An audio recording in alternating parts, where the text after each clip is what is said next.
It is such an honor today to have Mike Michalowicz on the podcast. Mike is the creator of Profit First, which is used by hundreds of thousands of companies across the globe to drive profit.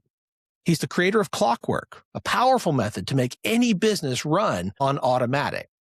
He's the author of Fix This Next, an instant Wall Street Journal bestseller, The Pumpkin Plan, Surge, and The Toilet Paper Entrepreneur. His newest book, All In, teaches how great leaders build unstoppable teams. Mike, I'm so glad you're here. Thanks for being on the show. William, it's a joy to be with you. As I shared in our pre-recording, sorry for my attire, not typically how I dress for an interview. I've been out shoveling our driveway 3 times this weekend, including this morning, going right before this. So, sorry. 'Tis the season. Right? Yeah, 'tis the season. Gosh, snow everywhere. Welcome to Catalytic Leadership, the podcast designed to help leaders intentionally grow and thrive. Here is your host, author and leadership and executive coach, Dr. William Attaway. Mike, I would love for you to share a little bit of your story with our listeners, particularly around your journey and your development as a leader. How did you get started? Yeah, so I've been an entrepreneur my entire adult life, ever since graduating from college. And in that capacity and in other capacities of life, you're instantly thrown into leadership, just in unexpected ways. I didn't know that running an organization, even just with a handful of employees, is managing personalities.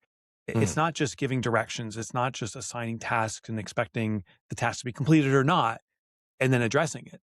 It's dealing with people's life's events, navigating conflict amongst each other. Leadership was so much more.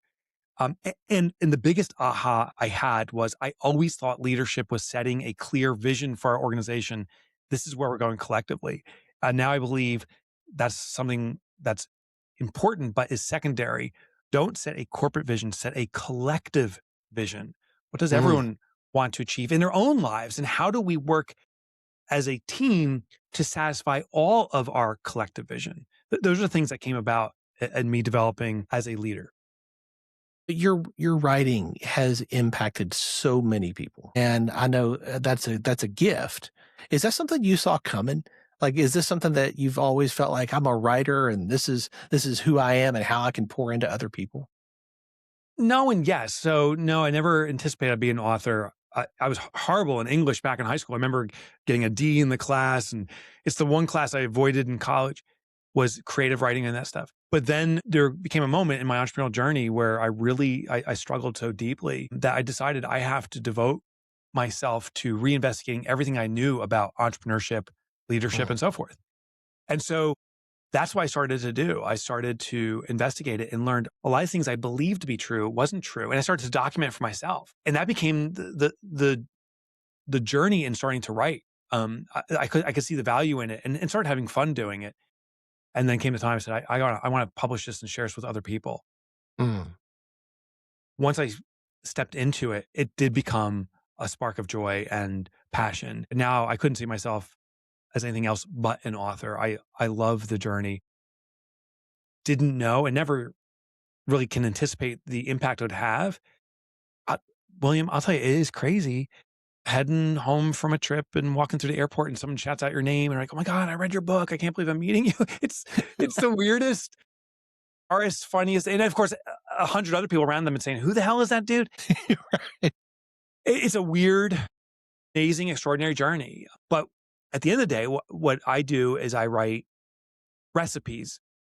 It's something that I think will help in leadership or profitability of an organization, whatever. But ultimately, cooking a recipe, being the cook behind it is the real job. And that's what the entrepreneur has to do. And those are the folks that have to be acknowledged. They take an idea, but they actually manifest it. You know, I love that analogy of the recipe. I think that's fantastic. I'm thinking a lot about your latest book, All In. And it's so much about leadership, about building teams. I'd love to tackle a couple of the topics that you bring out in this book over the next few minutes. Yeah. One of those is recruiting. You know, I work a lot with HR people, and they are that is a major struggle for them right now, is recruiting A players, retention of A players. And you talk about this in your book, and you talk about it in a way that I don't know that I've heard anybody really discuss recruiting. Can you share a little bit about your philosophy and what you've learned about recruiting? What I like to do is I look at a process that I follow and that others follow. That's the common approach. And so when it comes to recruiting, historically, it's been running some form of ad, putting the word out, and then going through an interview process of sorts. But I also then like to look at what's the desired outcome and what's the actual outcome. And when there's a mismatch between the desire and the outcome, I then look at the method we follow. And for most employers, most leaders are looking to hire, we'll call it A player candidates, top performers, however that's defined. And the result is maybe 10% of their hires ultimately play out that way. The majority are not a fit or don't perform at the levels that are expected. So I said, okay, that process, there's something fundamentally flawed with it. Is there an existing process where they look for top talent, but the outcome is consistently high, like 90% success or 100% success? And there is one industry, I think it's $1 trillion industry now that recruits at that level. And it's the sports industry.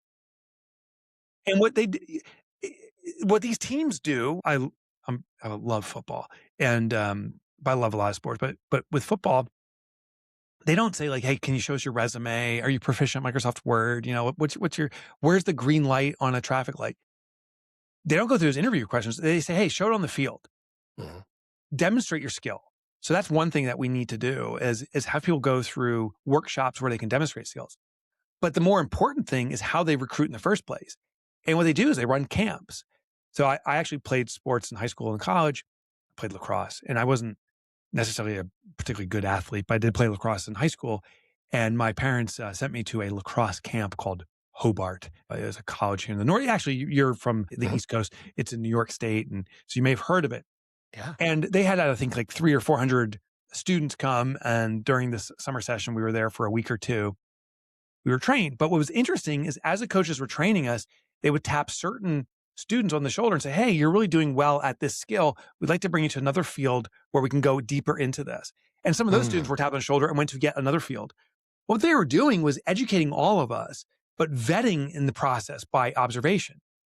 I was not one of the ones vetted, but by the end of the camp, I think 3 students were offered scholarships to play at Hobart lacrosse, or at least were recruited to play there. Now, here's the greatest irony or interesting thing to me. I went on to play collegiate lacrosse, I would say in part because of what I experienced at camp, what I learned. So it's a process of elevating all, but also observing. So what I found great leaders do when it comes to recruiting is they put out education. So instead of saying, hey, we're looking for a great plumber, they say, we're teaching techniques on welding plumbing fixtures. And what that will do is attract people who already have the prerequisite skill set, but also want to elevate themselves to this higher level by learning. So A players inherently want to learn. And so they participate in this education type of event. And what you do is you train and educate, and you look for the indicators of someone that's an A player. And I'll play this out. Usually it always presents itself in the same way. First is interest. They show up. Second is desire. They ask questions. And last one is thirst. I can't stop this. Last example of how successful this recruiting is Home Depot does this, and no one knows. Home Depot does this, like build a birdhouse workshop. You can bring your kid or whatever. And you go there and you build a birdhouse. And yes, it ingratiates you with the store. You want to go to Home Depot again. But they have a person there who's teaching and another one who's observing participation. And they say, if someone shows up, maybe even to multiple ones of these, if they help other parents out showing desire, if they're the first one arriving and the last one to leave and are so into it, thirst, that's someone we should recruit. So they will approach certain people who demonstrate those inherent abilities and give them an application at the end of the workshop. Most people, I've never received an application from the Build a Bird House workshop, but I love Home Depot.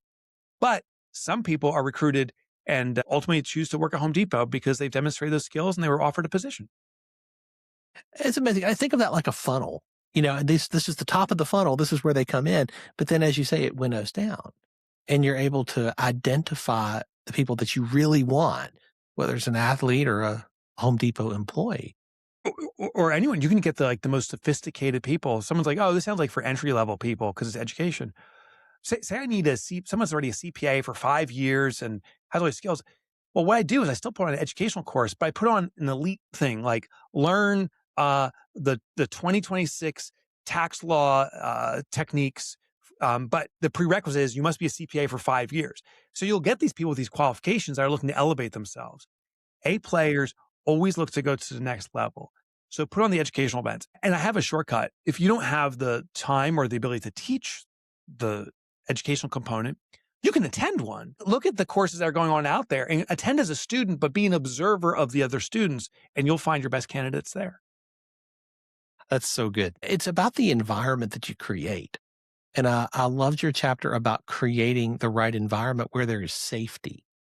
Is that something that you learned the hard way or something that you saw in other companies? Or how did that come about, this focus on creating the right environment? Yeah, there's different types of safety. I learned it perhaps the hard way because I thought like certain things were no longer really relevant. So physical safety, if you go back to the OSHA days, you go back to factory workers and stuff like that, OSHA came about to protect people physically. But today that's not a worry. At least so I thought.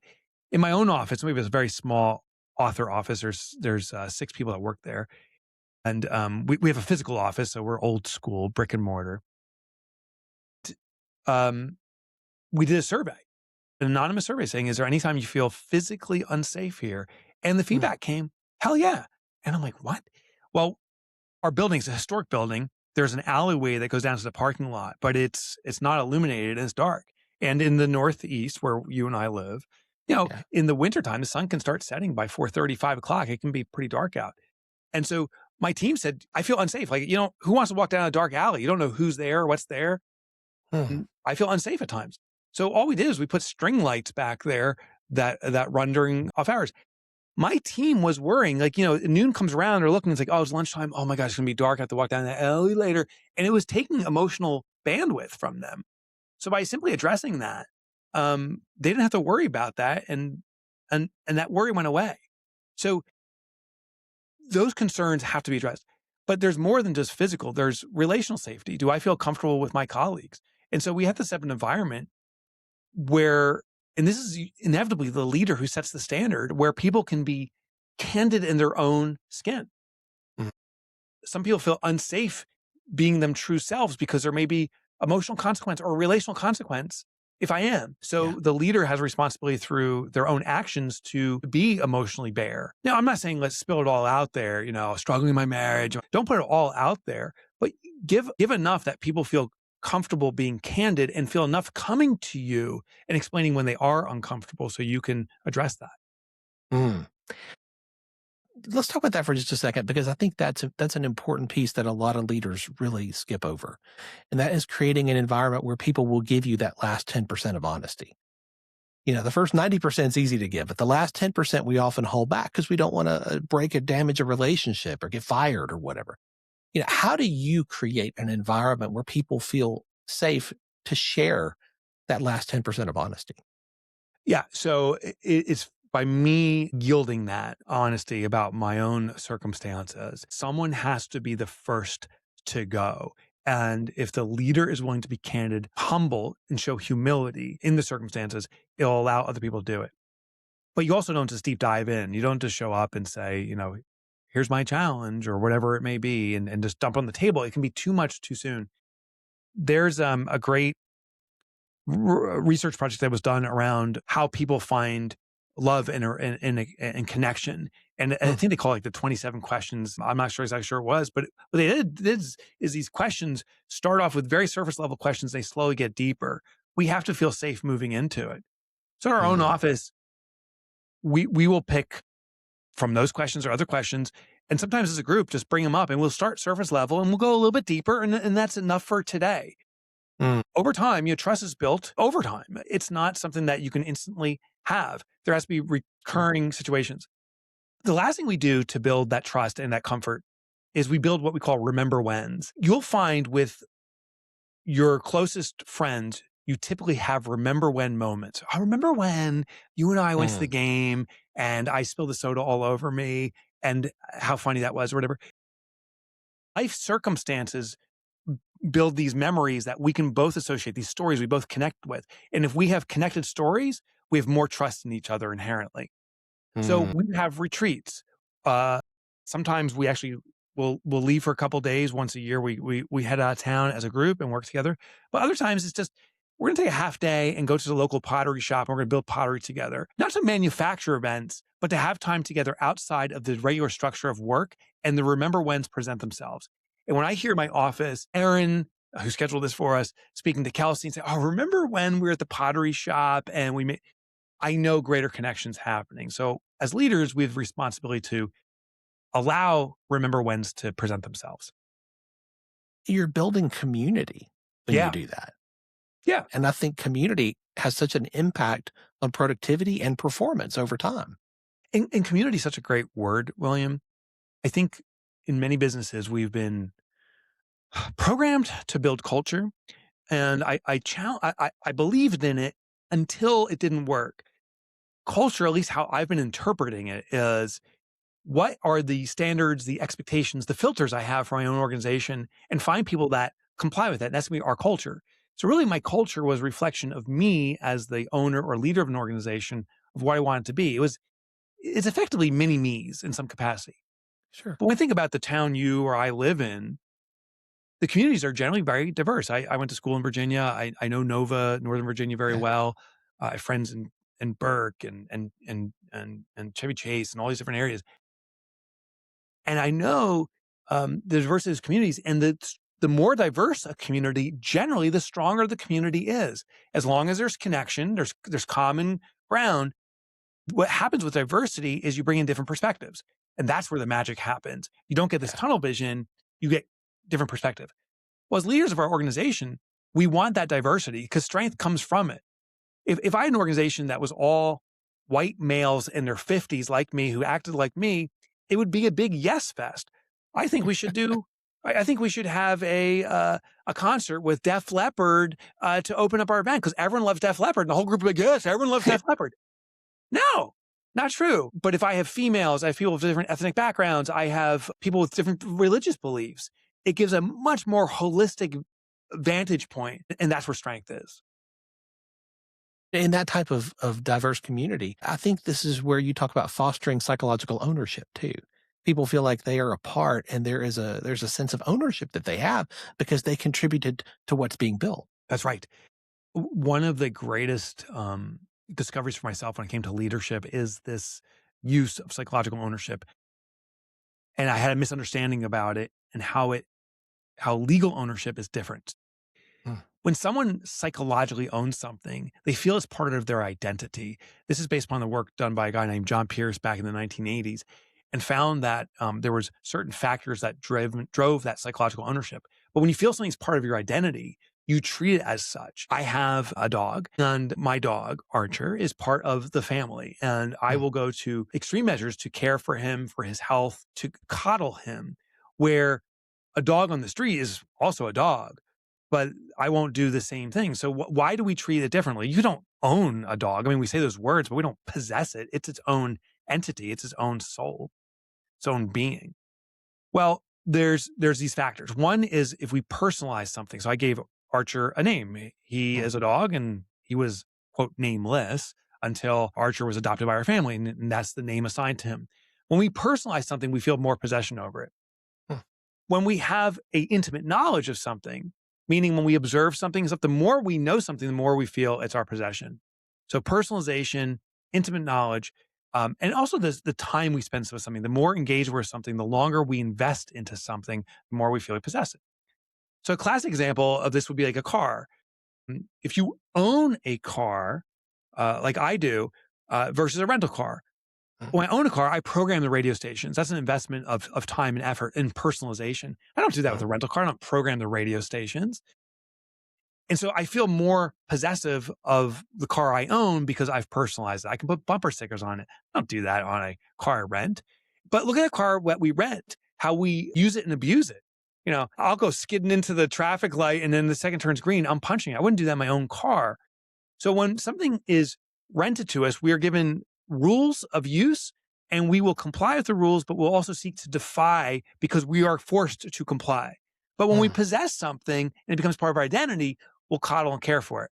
But here's the great irony. The car I own, I don't really own. The bank owns it.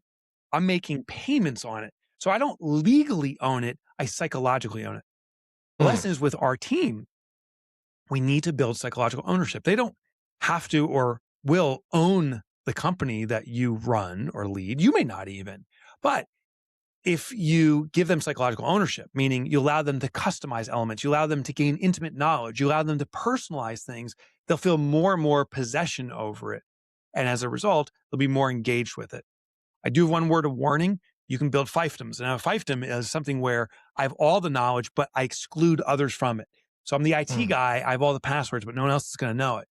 And that can become a trap as a leader. So you want to build what's called collective ownership. Collective ownership is where you have multiple parties own it. Just like our dog, Archer, my wife and I and our children all have ownership over Archer. He's a part of our family. No one has exclusive control or access to him. Do the same as a leader for your organization. So good. That is such a healthy perspective on that. And I think that's something I know our listeners are going to truly benefit from, Mike. Thank you for sharing that. My pleasure. Yeah. The last thing I wanted to talk about is where you talk about how to let people go, the importance of understanding that people are with you for a season on a team and a healthy way of viewing their departure. Could you share a little bit about that? For sure. So we don't fire or lay people off. We move them to alumni status. Think about wherever you went to school. You're an alumni of that school, so you have an affinity to them, but you've concluded your term there. You're not going to go back ever. It's done, but it was an important chapter and phase in your life. And so you're an alumni. And so with our organization, we realized, if we let someone go or they quit or we fire them, that is a termination with a negative kind of final label on it, whatever it may be. So we said, we're going to transition people to alumni status, which means recognition of how significant their contribution was for that period of time. And it'll always be part of them, but they're not going to return to it. So that simple label is part of it. But the other part with the seasonality is to understand as a leader is that everyone's on their own life journey. We talked about that collective vision. Someone came to be employed by you, not necessarily because this has been their life's dream per se, maybe, but maybe it's a pathway to their dream. I have a colleague whose dream was to live internationally. And just 2 years ago, she moved to Spain. She had worked for us up to that point for 7 years. And we did not move to alumni status. She still works for our organization. But I've been very cognizant of this is her dream. And my job was to help support her in that journey.